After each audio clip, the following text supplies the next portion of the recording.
আজকে আছে আলু করলা ভাজা, পেঁয়াজ দিয়ে ডিমের কষা, আর এখানে তো একটা পরিচয় কি দেব।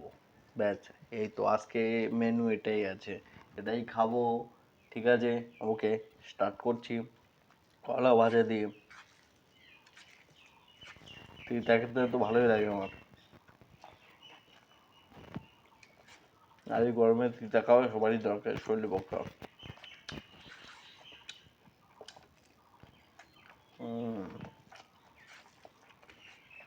পেঁয়াজ দেওয়াতে আরো ভালো লাগছে।